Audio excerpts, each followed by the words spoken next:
ওয়ালাইকুম আসসালাম রহমতুল্লাহি ওয়া বারাকাতুহু। হ্যাঁ জি মুহতারাম, বারাকাল্লাহ ফিক। হ্যাঁ, বাচ্চাকে দুধদান করেনি অনুরূপভাবে গর্ভবতী মা, এদের যদি বাচ্চার কারণে সমস্যা হয়,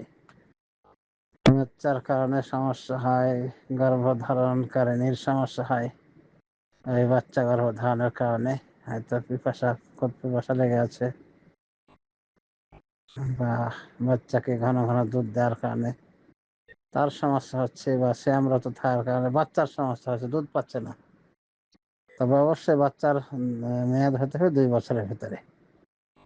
তো যদি কষ্টকর হয়, শ্যাম রাখতে অক্ষম হয়, তাহলে একটাই কথা সবার, যে শ্যামের বিরতি দিবে, শ্যাম ভঙ্গ করবে, শ্যাম রাখবে না।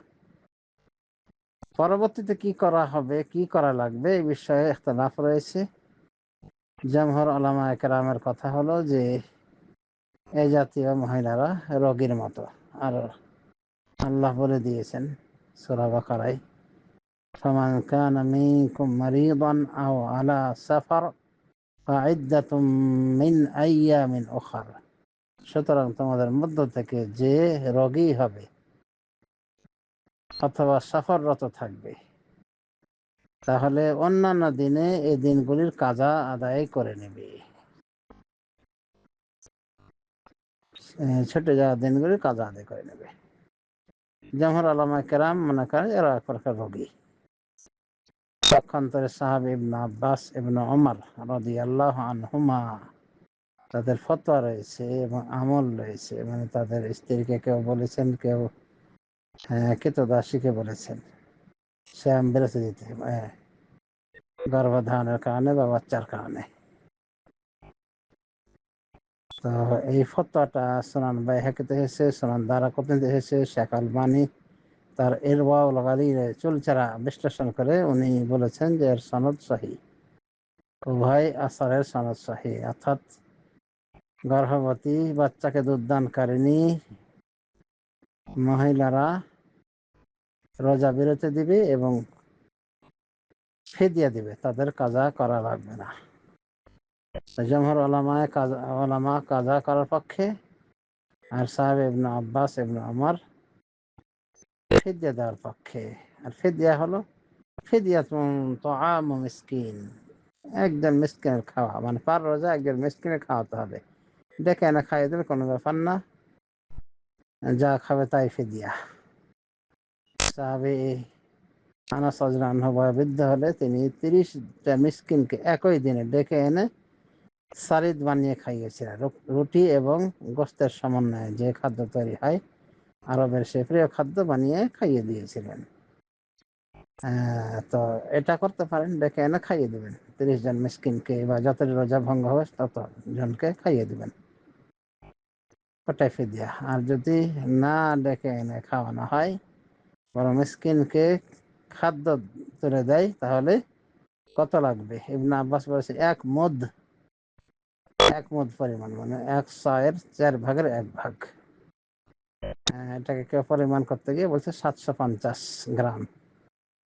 আবার অন্যান্য উলামা কেরাম মনে করেন যে নিসফ সা, মানে অর্ধ সা, তো 100 যে 3 কেজি হয়, 1.5 কেজি। আর যদি মুদ ধরা হয়, তাহলে 1 কেজির 4/1, না 100-এর 4/1, মানে 3 কেজিকে 4 ভাগ করে যা আসে তাই। ওই যে বললাম একটু আগে 750 গ্রাম, যে হিসাব কেউ কেউ দেখেছেন। তো আশা করি সমস্যা হবে না, সচ্ছল হলে নিসফে সায় দেওয়াই ভালো।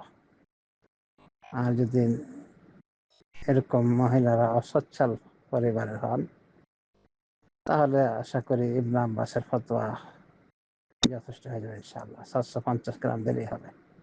আল্লাহ আলম। সাহাবী ইবনে ওমর এবং ইবনে আব্বাসের ফতোয়া সম্পর্কে ইমাম ইবনে কুদামা আল মাকদিসি আল মুগনি কিতাবে বলেন, ওয়ালা মুখালিফা লাহুমা ফাসারা কাল ইজমা'i। সাহাবীদের ভিতরে তারা যখন এই ফতোয়া দিয়েছেন বা দিতেন, তাদের কোনো ইখতিলাফকারী নেই, পাওয়া যায়নি।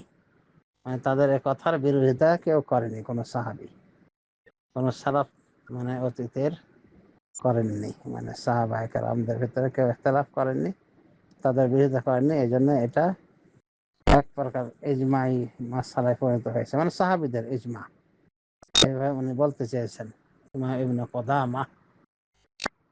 তো যা হোক, এই ছিল ডিটেলস আলোচনা যে একজন গর্ভবতী বা দুধদানকারী, বাচ্চাকে দুধদানকারিনীর করণীয় কি।